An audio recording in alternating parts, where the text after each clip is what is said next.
The invocation will be led to us by Seminarian Miguel Murillo. Sa ngalan ng Ama, ng Anak at ng Espiritu Santo. Amen. Sa araw na ito, kami po ay natitipon sa iyong harapan na may pusong mapagkumbaba at puno ng pasasalamat. Sa pagsisimula ng proyektong ito ng pamahalaang panlalawigan dito sa bayan ng Jose Panganiban, hinihiling namin ang iyong basbas at patnubay. Alam namin ang lahat ng ito ay hindi magiging matagumpay kung wala ang iyong gabay at biyaya.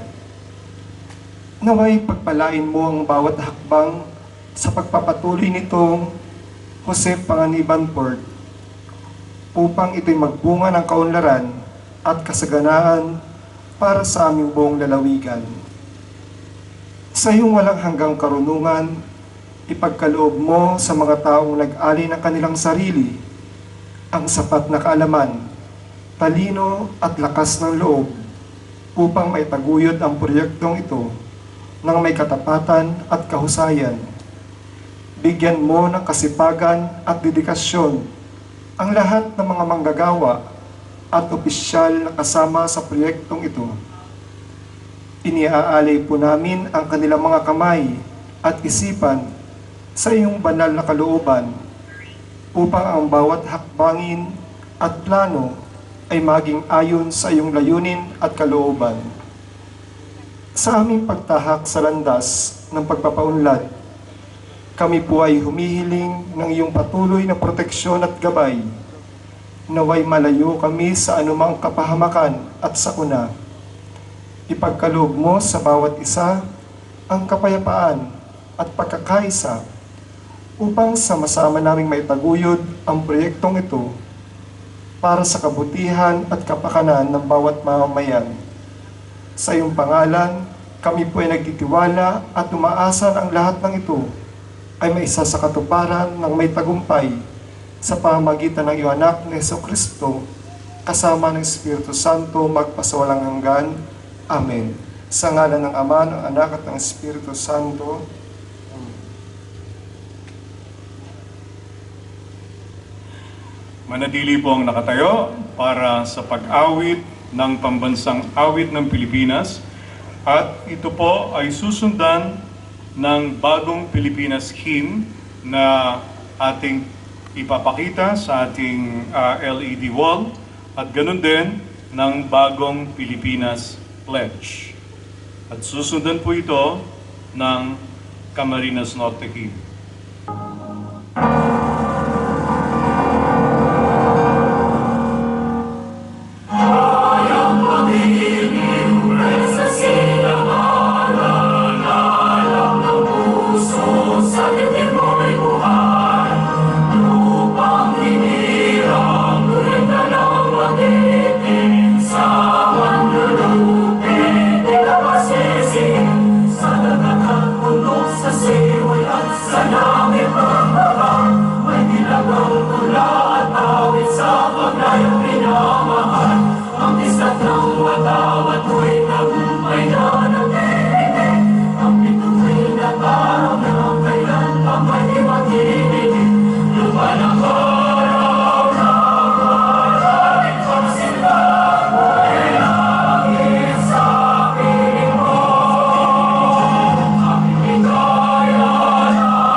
Ito ay kinakailangan.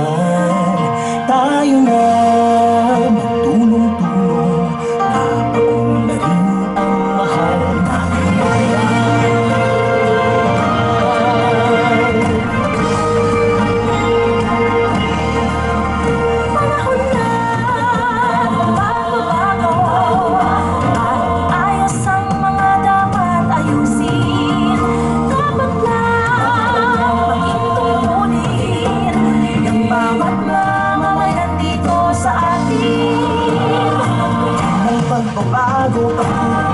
pag-asenso, magsikap ng mabuti, kuminhawa tayo.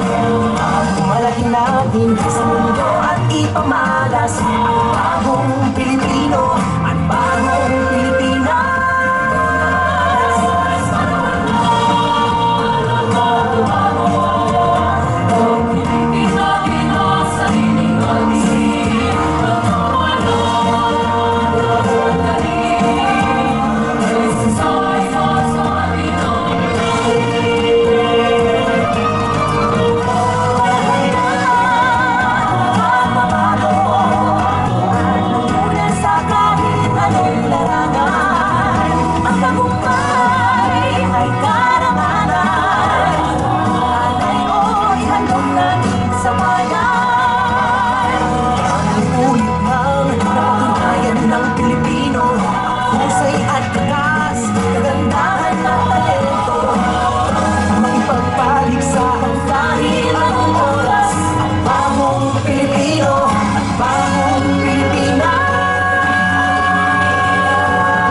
Ngayon po ay magpapanata tayo sa bagong Pilipinas.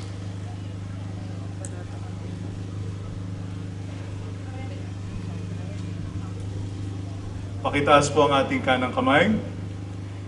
Bilang Pilipino, buong pagmamalaki kong isasabuhay ang bagong Pilipinas. Buhay sa aking dugo ang lahing dakila, magiting at may dangal. Palaging dadalhin sa puso, isip at diwa ang aking pagmamahal sa kultura at bayang sinilangan. Kaisa ng bawat mamamayan, iaalay ko ang aking talino at kasanayan sa pagpapaunlad ng aking bayan. Taglay ang galing na naaayon sa mga pandaigdigang pamantayan. Magiging instrumento ako sa pagsulong ng kagalingan, karunungan at kapayapaan. Makikiisa at makikilahok ako sa mga adhikain ng pamahalaan dahil ang kaunlaran ay hindi lamang responsibilidad ng iilan. Isusulong at pangangalagaan ko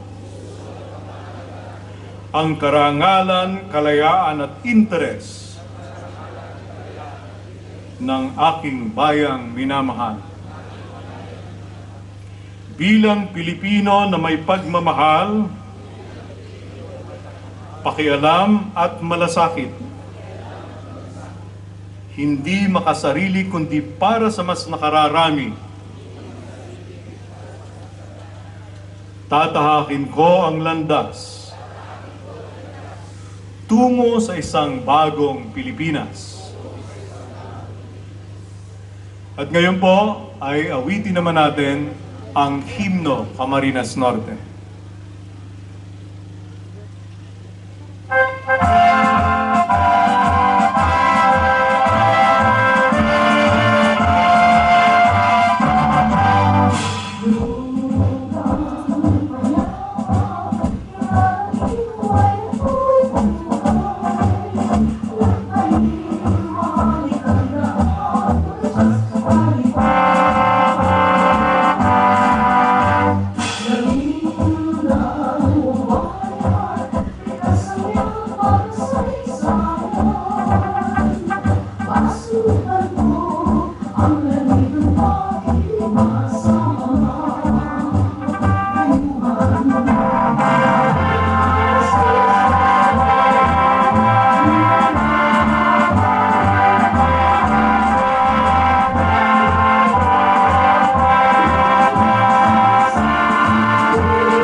point, I'd like to acknowledge the arrival also of Board Member Paul Gacha. And of course, our former board member and comebacking board member, Rene Herrera.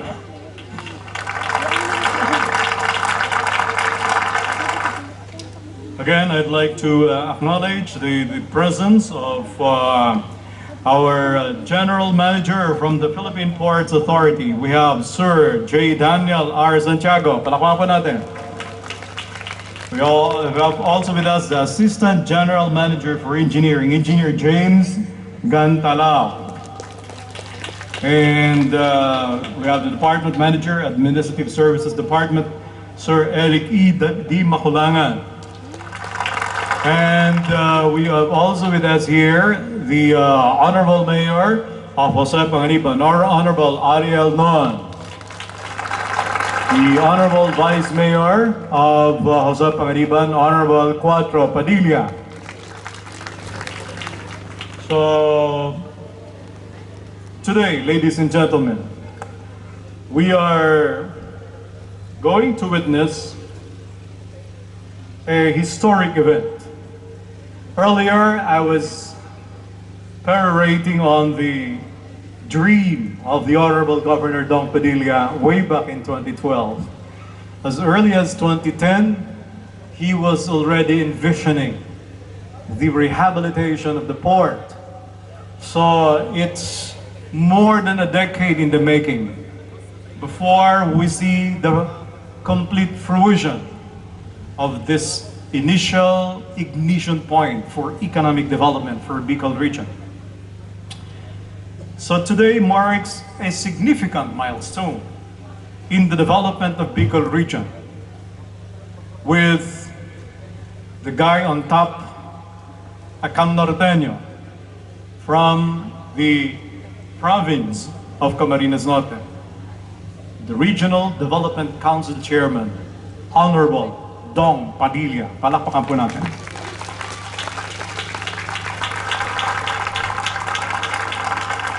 As we embark on this journey of enhancing connectivity and trade opportunities, we envision a bustling port that will soon stand in this very location, serving as a gateway to economic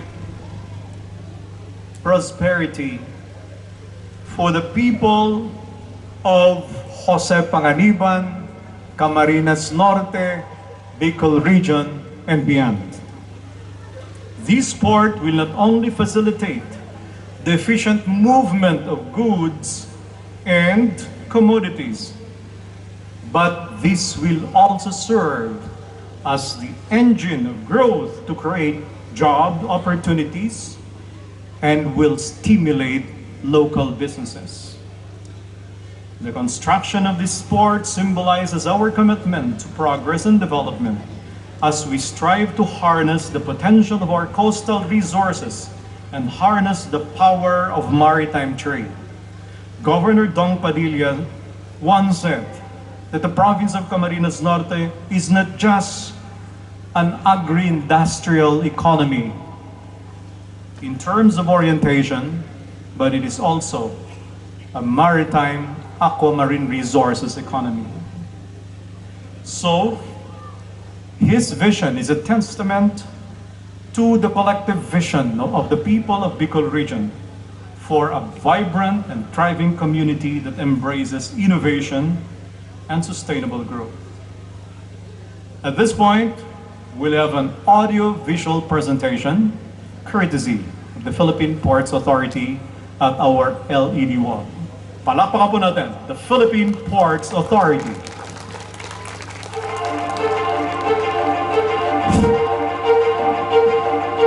The Philippine Ports Authority, or PPA, is the nation's premier maritime agency, steering the course of progress through the archipelago's vital ports and harbors.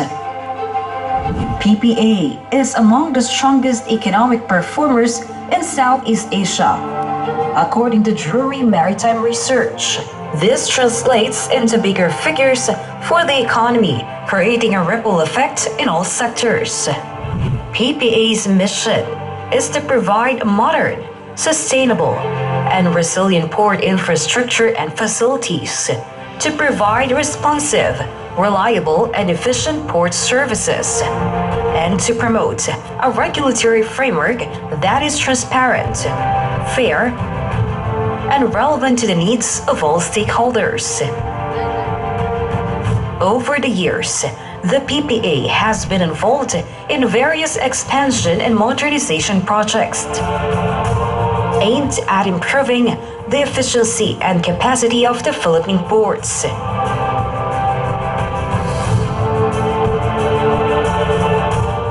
These initiatives are significant for supporting the growing trade and economic activities in the Philippines. To keep pace with the global trends and improve operational efficiency, the PPA has implemented various technological upgrades. Given that the Philippines is a maritime nation, I believe that it is time for us to make the maritime industry once again a top priority.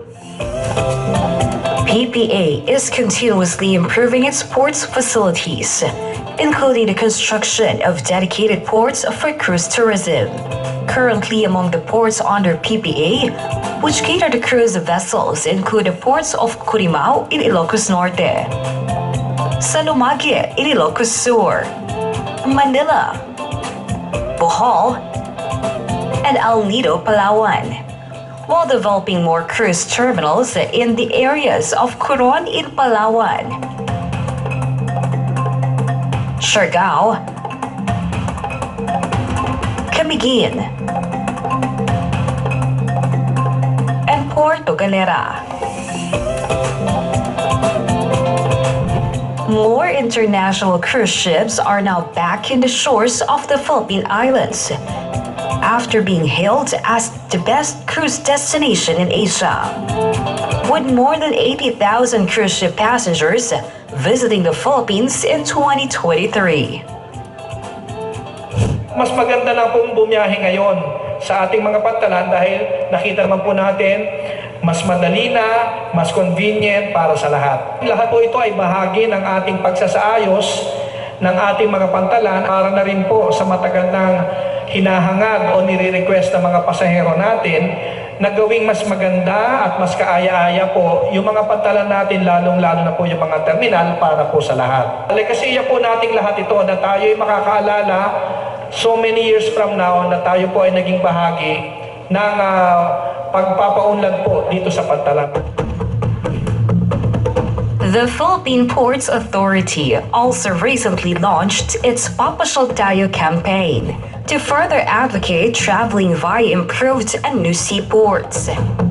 In 2023, PPA recorded a total number of more than 73 million passengers in its 25 port management offices nationwide.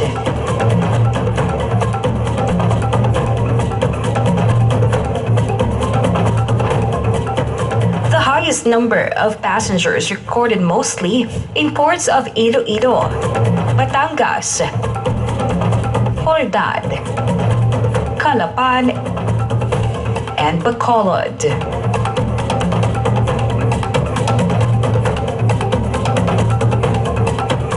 With port passenger statistics returning to the pre-pandemic level, safety and security at ports is among the top priority.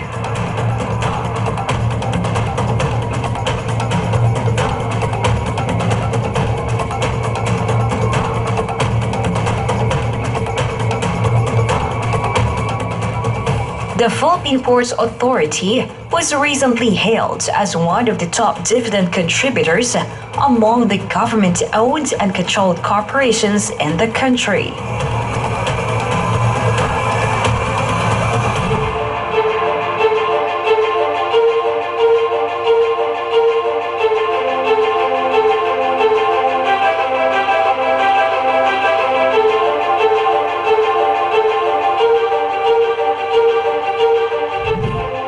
Green Ports initiatives will also be prioritized to help mitigate the effects of climate change, while maintaining sustainable and resilient port development programs.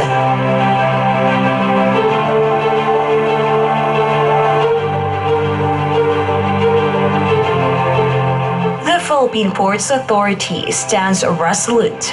Its mandate, vision, mission, and transformative projects, setting the course for a maritime future that resonates on a global scale.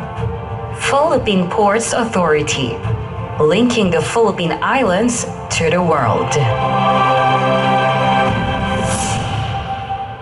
So, mga kababayan, tulad po nung maikling kwento ko na nabanggit kanina na nag-umpisa ang panaginip more than a decade ago. The implementing agency itself. So we are so honored to have here with us the General Manager of Philippine Ports Authority. Palakpakan po natin, Mr. J. Daniel R. Santiago.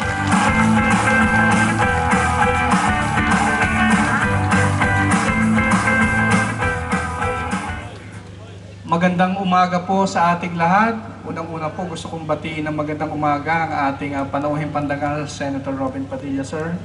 Magandang umaga po. Magandang umaga din po sa ating punong abala, si Governor Dong Padilla. Good morning po. Magandang umaga din po sa lahat po ng mga kasama natin sa pamahang lokal po ng Camarines Norte at pamahalang lokal po ng Jose Panganiban. Totoo po yung sinasabi po ni Sir Abel kanina, no? Talagang sa akin pong halos 8 taon pong panunungkulan bilang General Manager po ng Philippine Ports Authority.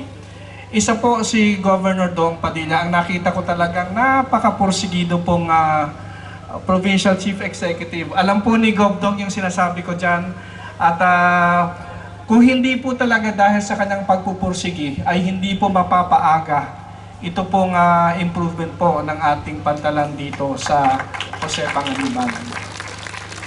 Pero kahit gaano po kapursigido si Governor Dong Padilla, hindi po lalo bibilis yan kung wala pong intervention. Yung pong ating ikinararangal na anak ng Camarines Norte, si Senator Robin Padilla. Dahil naalala ko po, Gov Dong, hindi ba nagpatawag po ng meeting si Senator Robin sa kanyang opisina. Tayo po'y dali-daling pumunta doon at ito pong pantalan ng Jose Panganiban ang talaga pong pakay po nung pagpupulong na yon at hindi po kami umabot ng 5 minuto at sinabi ko po kay Governor Dong at kay Senator Robin, "Done sir, gagawin po natin yan ngayong taong ito." Nagpapasalamat po ang Philippine Ports Authority sa mainit pong pagtanggap po sa buong ahensya ng Philippine Ports Authority, particular po sa Port Management Office po namin dito po sa Bicol Region. At napakaganda po nitong pagkakataong ito na atin pong masisimulan na ang pagpapalawak dito sa pantalan ng Jose Panganiban. Dahil nabanggit din po ni Sir Abel kanina na napakarami pong mga development na projects na inihanda po ang pamahalaang panlalawigan ng Camarines Norte sa pamumuno po ni Governor Dong Padilla. Particular po yung ating windmill projects po, yung windmill farm, at nakikita po natin na by the time na matatapos po itong proyektong ng pantalan dito sa Jose Panganiban, na hindi po mag-e-end ang taong 2025 ay tapos na po ito at magagamit. Handang-handa na po ito para tanggapin po lahat ng mga kagamitan at materyales para po sa wind farm na gagawin.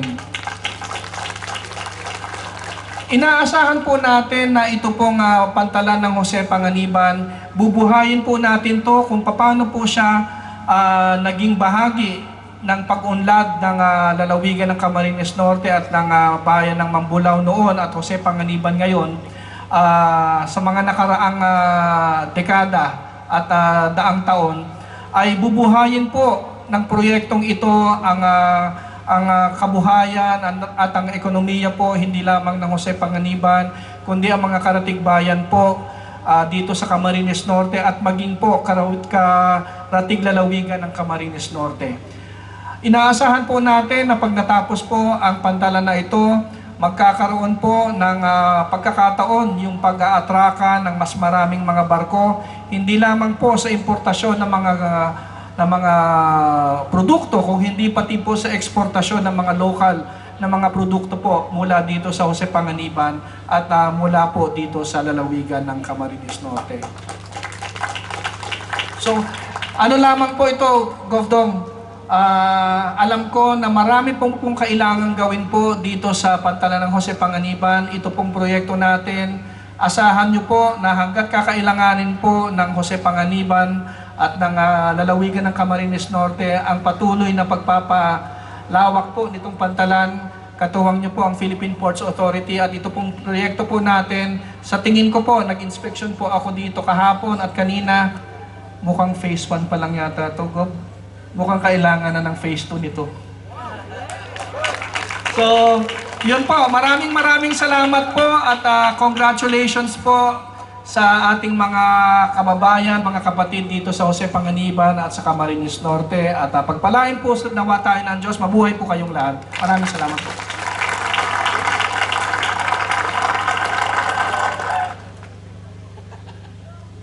Mga kababayan, ang minamahal ng buong lalawigan ng Camarines Norte. Somebody who's instrumental for this huge project, the Honorable Senator Robin Padilla. Palakpakan po natin.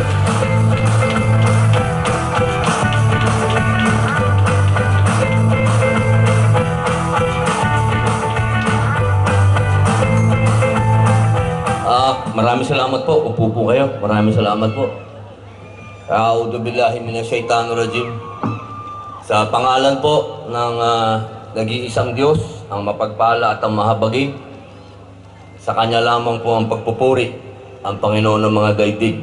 Assalamualaikum. Pagbati po ng kapayapaan sa inyong lahat. Ang aking pong pagpupugay, unang-una, syempre po, sa mga taga Jose Panganiban, mabuhay kayo! Maraming salamat sa napaka-init na pagtanggap ng mga taga Jose Panganiban. Nasa highway pa lang po, sinasalubong nyo na kami. Maraming salamat po sa inyong lahat. At syempre po, pagka sinabi nating Panganiban, hindi po natin pwedeng kalimutan ang ating pong mahal na Gobernador, Dong Padilla. Mabuhay po, Gob. Bakit kaya pag nasa Camarines Norte ako, mas pogi ka sa akin? Bakit kaya? Lugi ako pag nandito eh. Siyempre din po, hindi po natin pwedeng banggitin ang dati pong Gobernador, si Kuya Boy Padilla, Kuya Roy Padilla Jr. Kuya Boy, we love you. At siyempre po, pagka ganitong mga pagkakataon, may mga kasama po tayo na mga kapatid ko. Huwag po kayong mag-alala. Marami po kaming magkakapatid. At lahat po yan ay available. Gusto ko lamang pong batiin din ang aking kapatid na si Kuya Romel Padilla. Siya naman po ang Padilla sa Nueva Ecija. At kasama din po namin ngayon, yung amin pong, alam niyo naman po siguro, kilala niyo naman po si Kuya Royet, yung amin pong isang kapatid na mayapa na. Pero pinalitan naman po siya ng isang kapatid din namin, si Kuya Rick Benson. At syempre, hindi po namin pwedeng makalimutan yung amin pong kamukha po nito si Daniel Padilla, Attorney Philip Jurado, yung akin pong COS. Ako po ay maiksi lang po to dahil sinabi na po ng ating MC na kailangan iksian lang. Gusto ko lamang pong bigyan ng parangal itong araw na ito, ang Philippine Ports Authority. Sir, maraming salamat po. Hindi po namin ito makakalimutan. Alam niyo po, ang Camarines Norte, masakit mang sabihin, lagi kaming naiiwan. Sa highway pa lang, makikita nyo, pag kanan, papuntang Camarines Sur, yung kaliwa, nakakalimutan na. Kami yung kaliwa eh. Lagi kami nakakalimutan. Kaya po, tunay yung sinabi ng ating pong MC na ang PPA po ang nagbigay sa amin ng pansin. Kayo po ang unang-unang national agency ng gobyerno na tiningnan nyo po yung aming pag-asa na umunlad. At ang pag-asa po namin ay ma-develop po namin yung aming ports.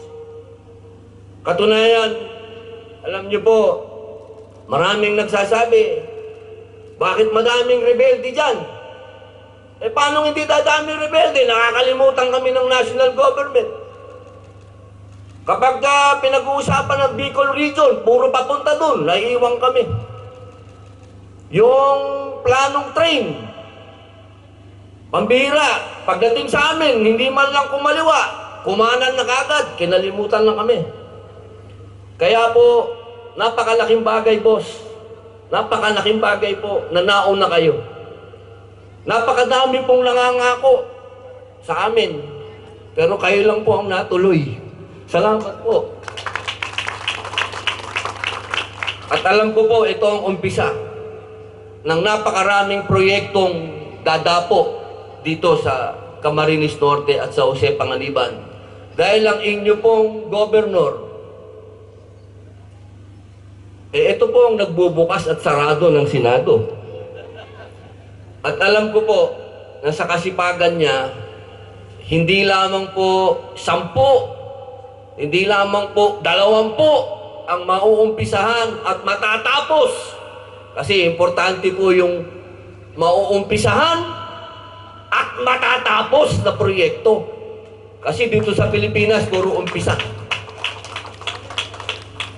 Kaya po, ang huli ko na lang mensahe, gusto ko pong iparating sa mga politiko dito sa lokal. Sana po tulungan niyo po kami, ang mga Padilla. Hindi po kami nandito para gibain kayo o kalabanin kayo. Pwede naman, kung gusto niyo kalaban, wala namang problema sa akin nun, sabihin niyo kung saan. Pero magtatrayduran tayo, wag ganun. Ako'y handang umarap sa inyo ng harapan kung gusto ninyo. Pero ang gusto ko, magsama-sama tayo. Magsama-sama tayo para umunlad ang Camarines Norte. Maawa na kayo sa Camarines Norte. Nahuhuli na tayo. Ito na ang oras para magkaisa tayo sa politika. Ito ang kapatid ko, si Governor. Ito na ang pinaka-kalmadong taong nakilala ko. Kaya sa pamamagitan niya, sana magkaisa na tayo dito sa Camarines Norte patungo sa pag-unlad. Kawawa naman yung mga bata. Di ba mga anak? Panahon na! Panahon na para maramdaman ng taong bayan ang gobyerno. Hello? Iha, baka malaglag ka dyan. Hindi ka tamasalo. Masyadong malayo. Batiin ko lang po yung bagong board member, Ate Becca. Ngayon, hayaan niyo po akong pasalamatan muli si General Manager J. Daniel R. Santiago. Sir, maraming salamat po. Si Engineer James J. Gantalao. Sir. Si Eric E. Dimakulangan. Sir. At si Kelvin B. Angeles. Sir. Si Congresswoman Panotes. Congresswoman. Asan ba? Asan ba?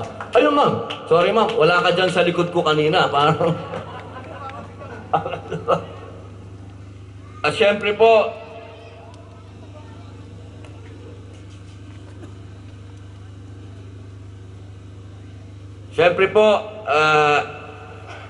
huwag natin kalimutan yung best friend ko, si Mayor Ayi. Mayor, solid na tayo, ha?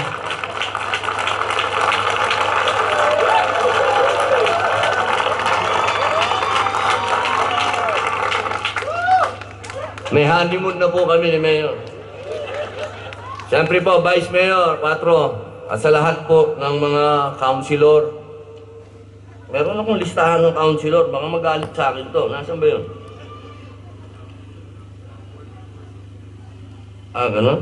Sa lahat po ng board member, mabuhay po kayo. Sa lahat po ng barangay captain, Honorable Berinia Di Bola, nandito po ba? Hello, ma'am. Kay Honorable Mila Jumaoas, ma'am. Honorable Danilo Adino, Honorable Nilo M. Candelaria, Honorable Manolito J. Solomon, sir. Mabuhay po, boss. Kay Honorable Jose D. Albor, sir.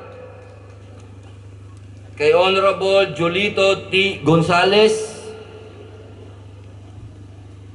Honorable Annalyn B. Manzon, Honorable David D. Reyes, Honorable Marieta N. Villacrucis, Honorable Edelito M. Bacunawa, Honorable Raymond C. Estebes, Honorable Efren L. De la Cruz, Honorable Arvin P. Lagarde, Honorable Jason J. Ariola.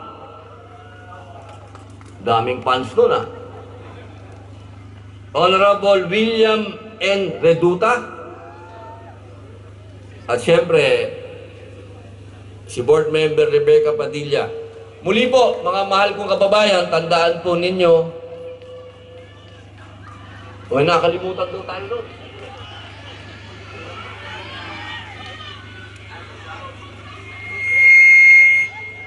Kuya Tingting Arenal. Mabuhay po. Boss. Muli po, panghuling salita na lang po. O kami nakalimutan doon tayo doon.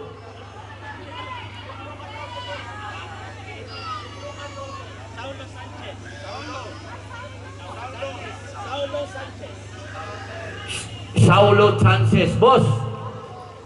Pasensya ka lang, boss, ha? Next time, unahin kita, Saulo Sanchez.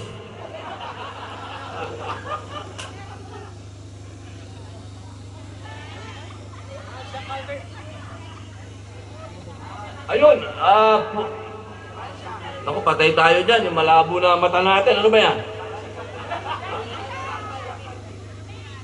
Ma'am Francia, alam mo bang may leading lady ako? Ano bang pelikula ko yung Francia?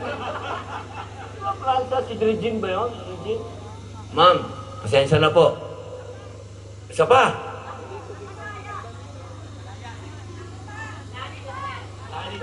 Ma'am Lani Dacer. Opo, ang ganda po ng inyong salamin. Opo. Bilang panghuli na lang pong salita, mga mahal kong kababayan sa Jose Panganiban. Tandaan po ninyo, mga mahal kong kababayan, meron pa po tayong 3 taon pa. Sana po sa loob ng 3 taon, kunin po natin yan, namnamin po natin yan, magsama-sama po tayo. Huwag niyo pong kalimutan ang inyo pong gobernador, ang inyo pong mayor, lahat po kami dito. Magtatrabaho po kami para sa inyo, para sa Camarines Norte, para sa Jose Panganiban. May 3 taon pa po ako, kaya magtulungan po tayo. Maraming salamat.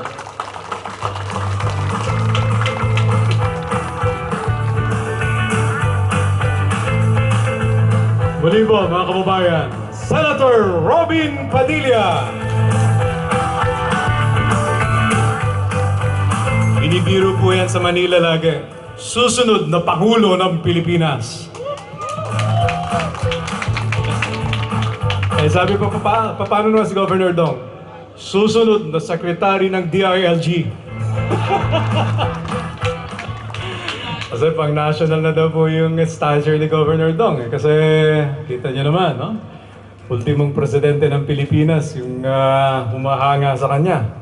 No? Siya ay, sabi ko kanina, never in his wildest dreams, no? That he would be appointed by no less than His Excellency Ferdinand Bongbong Marcos Jr. as the chairperson of the Regional Development Council of Bicol. No? So, palakpan po natin si Governor Dong. First time po yan in history na Tigacam Norte. May naging Tigacam Norte na doon from the private sector. Si Sir Marte Vinzons, pero Bicol River Basin Development Council yan. Parang precursor ng RDC, pero hindi pa rin, no? Kasi very limited lang siya sa Bicol Peninsula, hindi kasama ang Masbate at Catanduanes. Anyway, mga kababayan,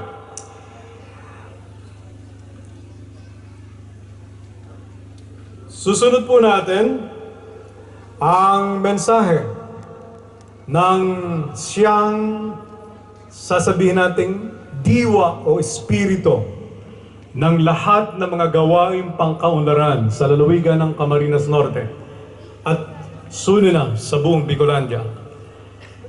Isang pangarap niya na walang maiwang lalawigan sa buong Bicolandia, siguro kaya siya itinalaga bilang Regional Development Council Chairman. Mga kababayan, ang minamahal ng lahat ng Camnorteño, the 700,000 population of Camarines Norte. Mga kababayan, the Honorable Dong Padilla! Maraming salamat po. Maraming salamat po. Maupo po tayo. Magandang umaga sa atin po lahat. Good morning. Alam niyo po, medyo na-pressure ako dahil nakaupo lang ako dito, binulungan kagad ako ni utol kong Romel. Sabi niya, tol, time check, tanghali na, kailangan nating magsasalita sana ako ng 10 minutes and 1 hour. Kaya lang bigla ako na-pressure. Una po, ang aking pagpapasalamat sa lahat ng atin pong mga mamamayan ng Camarines Norte. Kung hindi po sa inyo po ako humuhugot ng inspirasyon, ng sipag, at syempre sa inyo ko po kinukuha ang akin pong lahat ng inspirasyon para isulong ang kaunlaran ng Camarines Norte. Palakpakan po natin ang lalawigan ng Camarines Norte. At syempre, ang akin pong pasasalamat. Alam niyo po, the greatest gift or the greatest blessings we have received in Camarines Norte was that when Ecam Norteño became the #1 senator of the Republic of the Philippines. Maraming salamat sa lahat ng inyong pong pagpupunyagi. Maraming salamat sa inyong tulong. Napakaswerte namin na ikaw po ay naging senador. Palakpakan po natin ang sariling atin. Honorable Senator Robin Hood C. Padilla.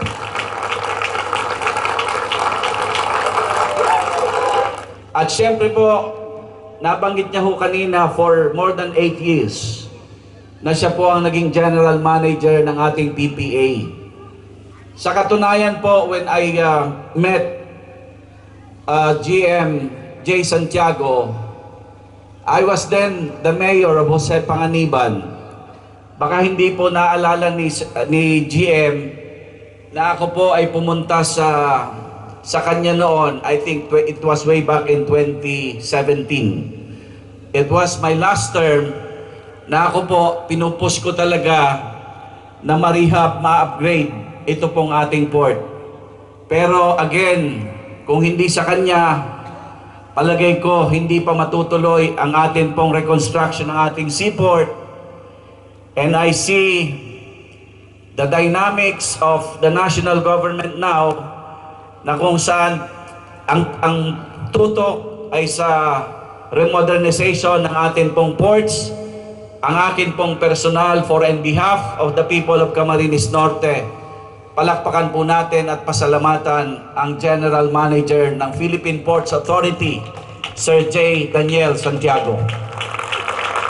At syempre, pasalamatan din natin Engineer James Gandalao, Sir. And of course, Mr. Eric Di Makulangan, Sir. At syempre, ang atin pong Congresswoman. Alam niyo po, I really appreciate Congresswoman Rosemary Panotes. Hindi kami magkasama sa partido, pero lahat po ng initiative ng provincial government, hindi po niya tinignan ang politika, bagkos tinignan niya the general picture kung ano ang estado ng Camarines Norte at kung ano ang pwedeng mangyari kung kami po ay magtutulungan. Sa pagkakataon pong ito, uulitin ko ang aking pasasalamat. Palakpakan po natin Congresswoman Rosemary Panotes. Nandito rin po ang atin pong mayor. Alam niyo po, we started this dream. I would say this is a dream come true for us.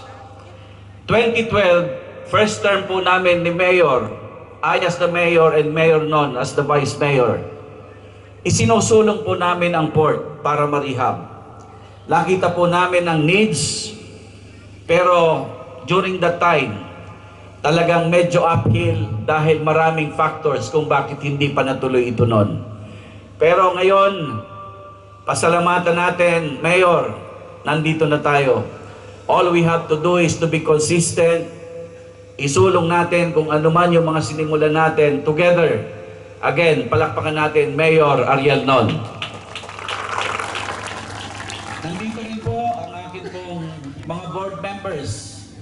Nandyan po si board member Lucad, board member Ray Kenneth Oning. Palakpakan po natin. Board member Winnie Balseoco. Board member Ate Tess Malubay. Board member, sariling anak ng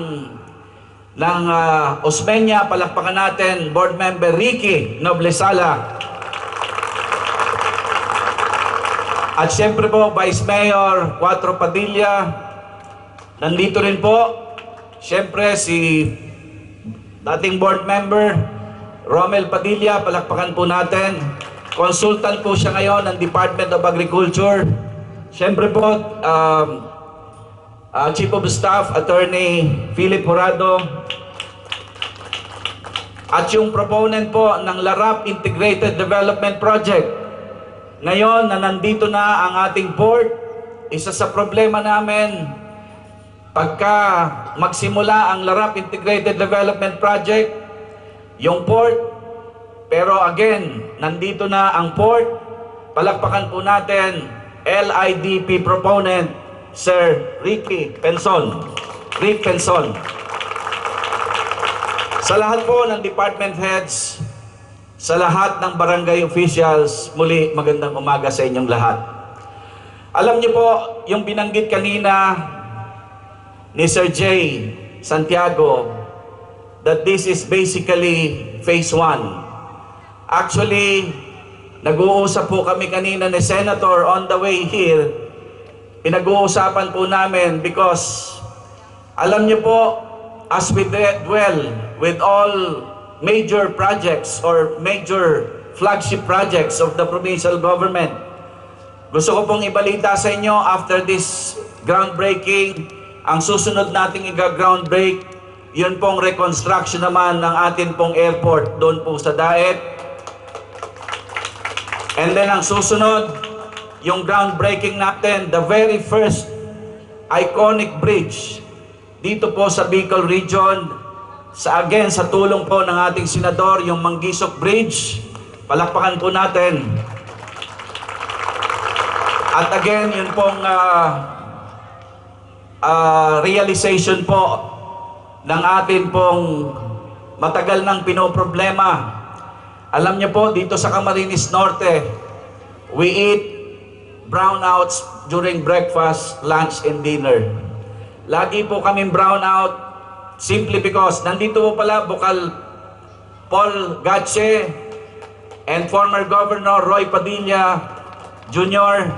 Nandito rin po former board member Rene Herrera. Lagi pong brownout, but with the realization of 240 megawatt windmill. Kung titignan nyo po doon sa kabila, yung mga bundok dyan, probably in 2 to 3 years time, may makikita na po kayong mga windmills dyan. Andito rin po si Attorney Ver ng Energies PH. Siya naman po ang proponent nung ilalagay nating LNG power plant doon sa dulo, and also yung economic zone din na ilalagay dito po sa Osmeña. Palakpakan po natin, Attorney Ver. Nandito rin po si Mr. Marlon de Guzman. Sir Marlon, thank you very much. Siya po ay presidente ng Eagle Express, and they are the main agent of RCL Lines. Nakita nyo na kung gaano tayo kapreparado. Aayusin natin ang port. Meron ng shipping lines na magsisimula ng traffic from Camarines Norte going to Taiwan. Yan po ay magsisimula dahil alam nyo po, very important yung component po ng shipping company sa isang port, sa port operation. Now, balik po ako doon sa akin pong binabanggit kanina. Ito pong pagtatayo ng port na ito, I hope that this will just be a phase 1, because ang nakikita po namin, kahit Sir Jay, kung titignan nyo po, yung port operation dito po sa China Seaside, dito sa Eastern Seaboard, alam nyo po, walang major port. At alam niyo, Region 5 or Bicol Region is a growing region. Ang nakikita po namin with the conflict in the Philippine or the West Philippine Sea, na ang especially ang operation po ng mga fishing companies are shifting from China Sea going to the Pacific side, particularly po dito sa Benham Rise, which is about less than 24 hours sailing. Nakikita po namin ang Camarines Norte is probably the next maritime hub in Luzon. Ang maritime hub po, ang kaparehas po niyan ay Subic.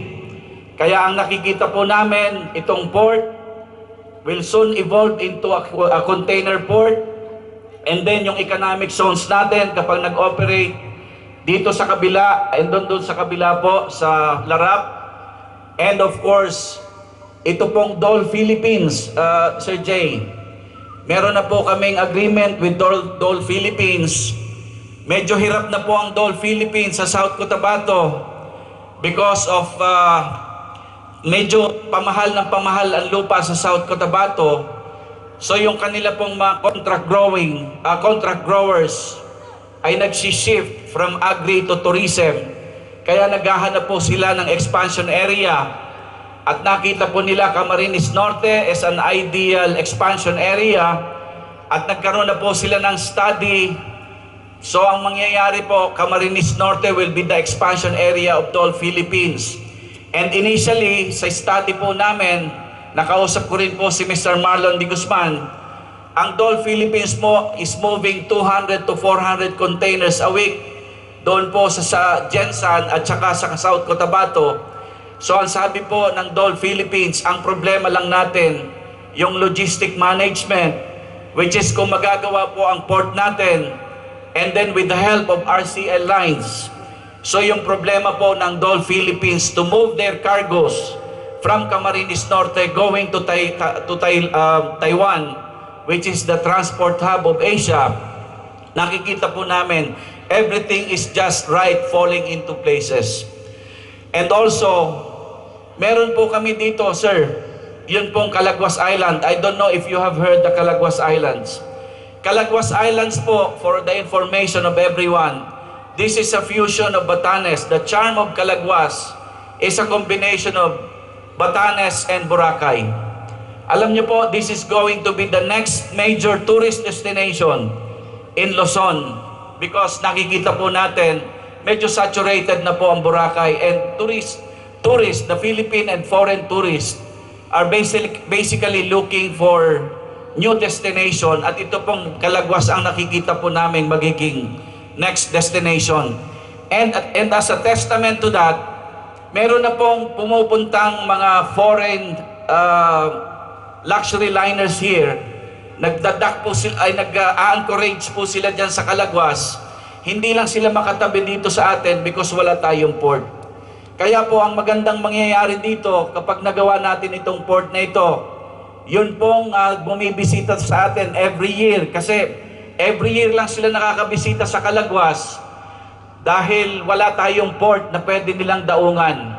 Kaya pagka naggawa po ang port natin na ito, posible po na maging regular po ang bisita.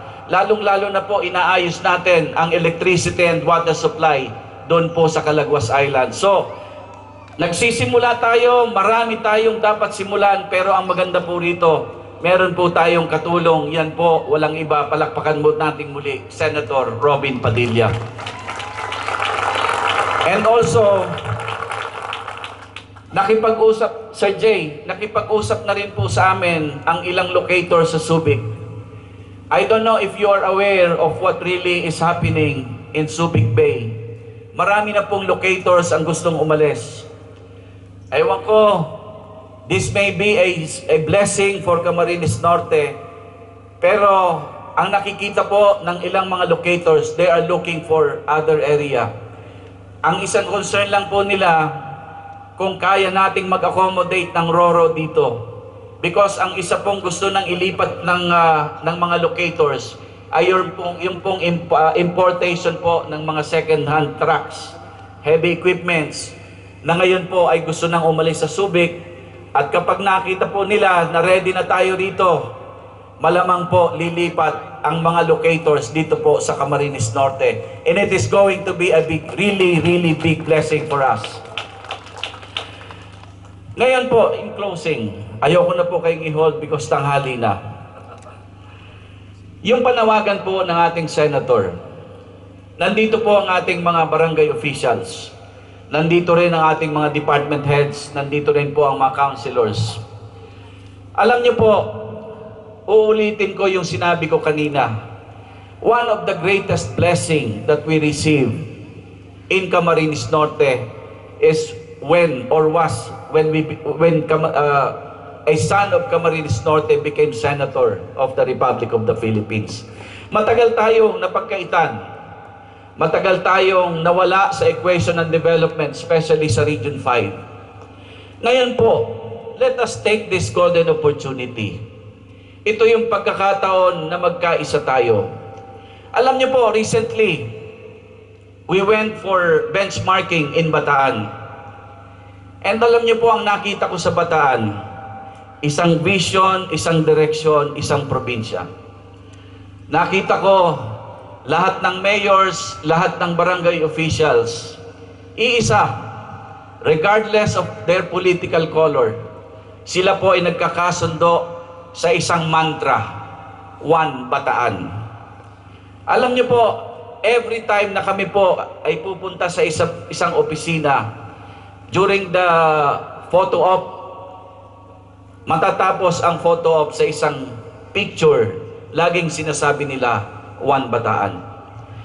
And then ako, as I travel back to Camarines Norte after the benchmarking, sabi ko, posible kaya na ang maging mantra ng Camarines Norte is One Camarines Norte, One Cam Norte. But it all depends on us. Kung patuloy tayo, alam niyo po, during the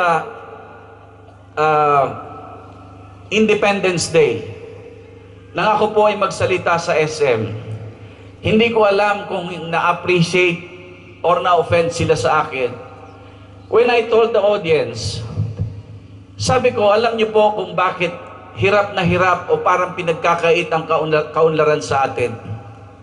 Because ang problema ng mga Pilipino, hindi tayo natutunawan sa politika. Sa totoo lang, ako, buhay na saksi, nanalo akong mayor ng 2010 after 2 days na ako po'y ma-proclaim. Narinig ko po sa bayan ang pinag-uusapan, sino kaya niya ang lalaban kay Dong sa susunod na eleksyon. Hindi pa nga ako nakakaupo, ang pinag-uusapan na labanan na naman. Nung ako'y maging governor, same. Nabasa ko sa Facebook, pinag-uusapan na agad.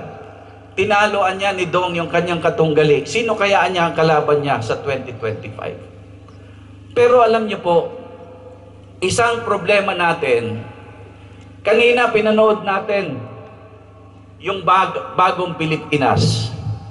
Na kung titignan ninyo, ano yung values na ini-impart sa atin o binabahagi sa atin ng ating mahal na Pangulo. Ini-impart sa atin magkaisa tayo. Pangalawa, needless to say, let us cease from practicing politics beyond elections. Pagkatapos na ang eleksyon, matuto sana tayo mga Pilipino, magsama-sama. Ang mahirap kasi, ito, yun bang tapos na ang eleksyon, kahit sa mga opisina ng gobyerno, may maririnig pa rin ako dyan, hindi niya ako susuporta dyan, kasi anya ako ay Leni Robredo. Meron din anyang magsasabi, hindi anya ako ay, lagi tayo nagtatalo, sino yung politika, sino yung politiko. We became fanatics of politicians. Pero hindi natin nare-realize, politicians just come and go. Every 3 years, natatapos po ang politika. Merong lifespan ang politika. After 9 years, kung mabigyan ako ng 9 years, after 9 years, I have to go. Whether I like it or not. Pero ang tanong, sino ba ang naiiwan pag umalis ang politika, ang politiko? Di ho ba tayong mga Pilipino rin? Kaya sana, wag nating isigaw na, Padilla ako, o sinong politiko ako. Ang isisigaw dapat natin, right after election, Pilipino ako. Yun ang dapat. Dahil alam niyo po, kung tayo ay magiging panatiko ng politiko, maniwala kayo sa akin, this country will get nowhere. We will get nowhere. Wala tayong pupuntahan. Kasi nakita ko po, Singapore, Malaysia, Japan. Sabi ko nga, may mga kaibigan din akong Hapon, ang sinasabi ko sa kanila, anong pagkakaiba ng Hapon at saka ng mga Pilipino?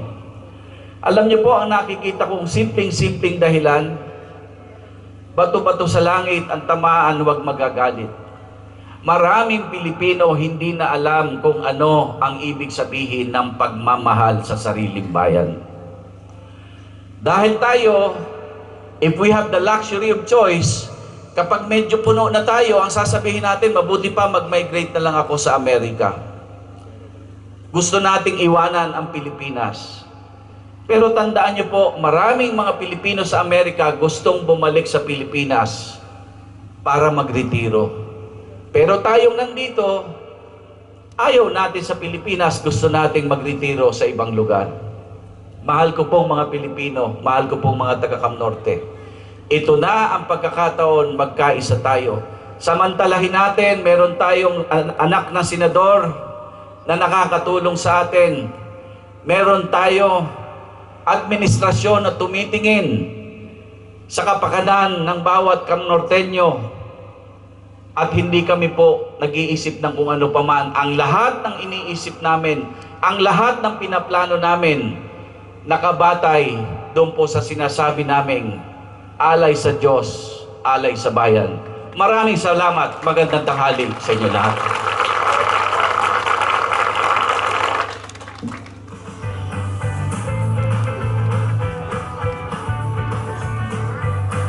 Muli po, mga kababayan, palakpakan po natin, Governor Dong Padilla!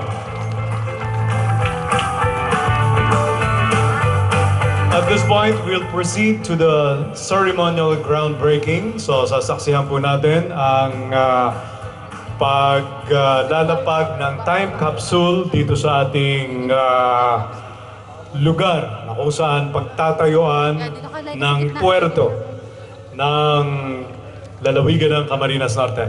So, bababa na po yung ating mga dignitaries at baka tayo ay abutan ng ambon ng ulan. Today, as we break ground for this port, let us also break the barriers and pave the way for a future filled with possibilities. Let us work together hand in hand to build a port that will stand as a beacon of hope and prosperity, not only for today, but for generations to come. Joining us for our groundbreaking ceremony is no less than the Honorable Senator Robin Padilla.